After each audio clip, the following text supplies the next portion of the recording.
this haunting video, you're going to learn about 3 strange and very disturbing cases of people who were last seen in the woods. In 1991, Jared Negretti, then 12 years old, went on a camping trip in the San Bernardino National Forest in Southern California with his Boy Scout troop, along with 14 other boys. They were hiking towards the summit of Mount San Gorgonio in the San Bernardino National Forest. Jared was on the shorter and heavier side. Around 6 o'clock, a different group of hikers noticed Jared lagging behind and alerted the scoutmaster at the summit after they saw him 1,000 feet from the summit. They said he was seen shortcutting the switchbacks on his way down the trail and was told to stay on the trail by the other hikers. The scoutmaster, an expert hiker, promised to pick up Jared on the way back down. Jared was nowhere to be found. The scoutmaster returned to the other members of his troop to base camp as soon as he realized Jared had vanished, then hiked about 5 miles in the dark to get help. Sheriff's deputies started searching a 130 square mile area of the San Gorgonio wilderness of very rocky, tree-lined terrain, alongside search and rescue teams. Within 3 days, their search was focused on a 6 square mile area where a footprint believed to match one of Jared's high-top tennis shoes was found.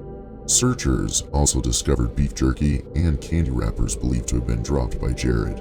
And perhaps most importantly, his camera was found. There were 12 pictures on the film roll. Jared photographed the majority of landscapes while he was still with the troop, but the final image depicted a self-portrait in which it appears he pointed the camera at his face while using the camera's flash. He might have dropped the camera when he started to slide down the mountainside.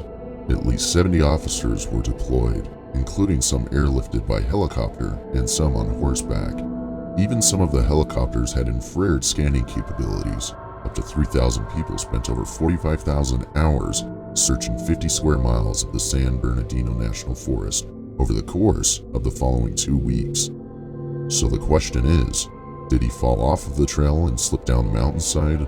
While it's possible, it seems unlikely that his body would have not been discovered close to the switchbacks he was cutting down. Some people speculate that he was attacked by a bear, but this is also unlikely given the absence of any blood, drag marks, or any other indications of an animal attack. Some people think he was abducted by a predator despite the fact that hikers frequent the mountain. 3 decades later, Jared's remains have never been discovered. 5 young men from Yuba County, California, named Bill Sterling, Jack Hughes, Ted Ware, Jack Madruga, and Gary Mathias traveled to California State University to watch a basketball game on the chilly night of February 24th, 1978. Friends and family became worried when the men failed to show up the following day. What was supposed to be a quick road trip to watch a basketball game turned into an unsolved mystery. All 5 of the men had minor forms of mental illness, but they were still able to contribute fully to society. The men prepared their clothes before departing for California State University the day before because they were scheduled to participate in a Special Olympics basketball game of their own the following day. Soon after they were reported missing, a police search was conducted, and a few days later, the men's car was discovered abandoned far from the route they ought to have taken to get back to Yuba City. In actuality, it was a full hour away from Yuba City. But before we get into that scary part of the video, make sure to subscribe to the channel if you're enjoying this video and want to see more like this one. Having been driven up a winding mountain pass in the Plumas National Forest at the northern end of the Sierra Nevada, the vehicle was otherwise empty except for some food wrappers and drink bottles. Although there were no indications of wrongdoing, and the car was found to be in working condition, it was lodged in a snowbank. And with no signs of foul play, it could have easily been pushed free by the 5 young men. Police and forest rangers searched the area in an effort to find any signs of them over the course of the following week or so, raising more questions.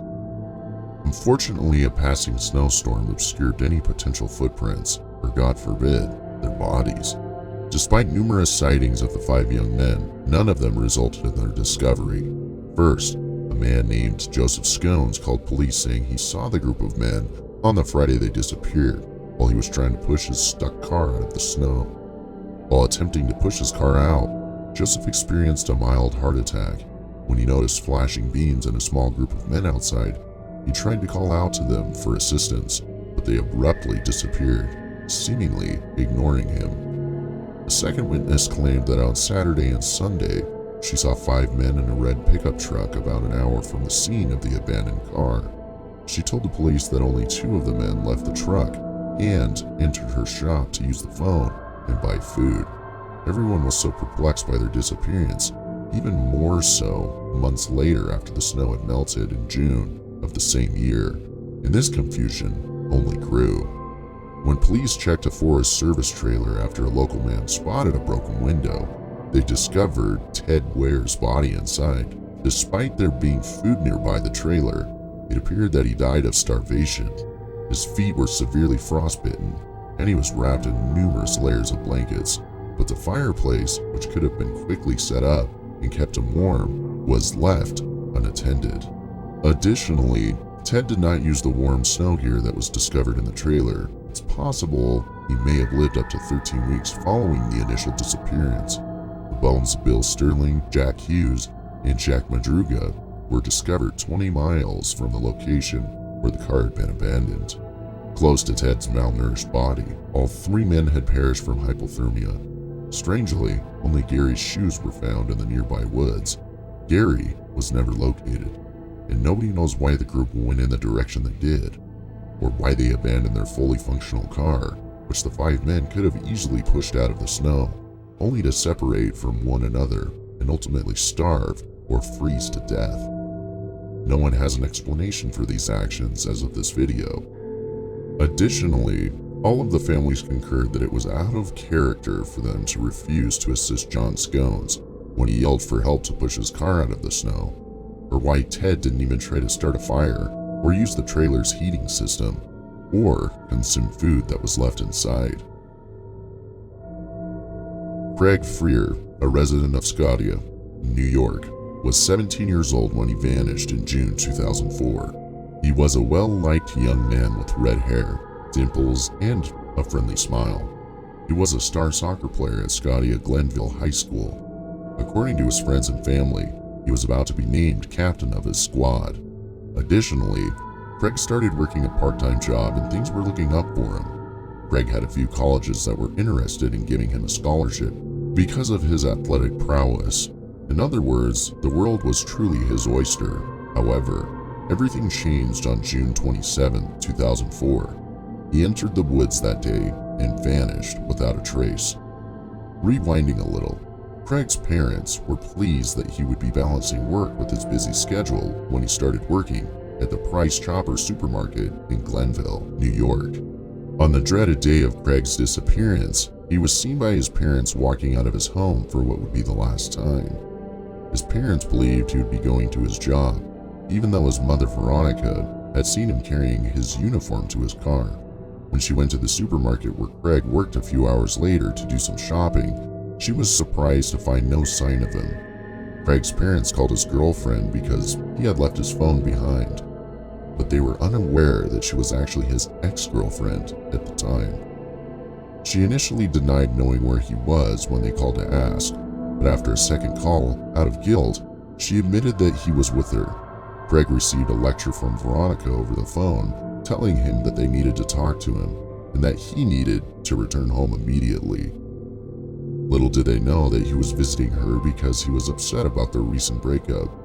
His ex-girlfriend claimed that she saw him approaching his car, pause for a moment, and then dash away in the opposite direction, as if something had startled him and he was fleeing from danger. However, if that were the case, it would have made more sense for him to drive away. Prior to this, he called his mother to say he would be returning home in 10 minutes. Craig's father arrived at the complex around the time the call ended and noticed his son's car was still parked outside. By 5 p.m. that day, Veronica had reported her son missing. At first, police weren't too concerned, thinking it was probably just a typical case of a child running away after getting into a fight with their parents. But as the hours turned into days and the investigators discovered that he had not taken his wallet or phone with him at the time of his disappearance, They came to the conclusion that something was wrong and began to further investigate.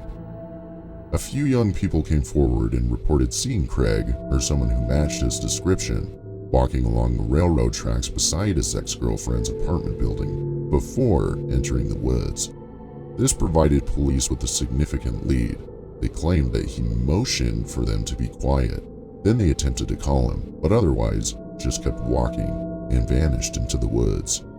Investigators began looking in all directions along the railway line, but were unsuccessful. Police dogs were used to search the woods and even check the nearby Mohawk River, but all these investigations came up empty, as though Craig had simply vanished. Police investigations have naturally diminished over the past 20 years, but in 2021, a new lead was found.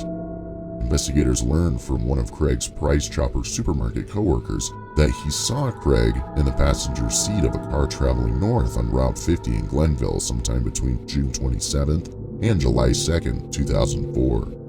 The car reportedly stopped at the Sheffield Road traffic lights before turning left and vanishing up the intersecting road, according to the witness. Craig's family still holds out hope that they will someday discover the truth about what really happened to their son.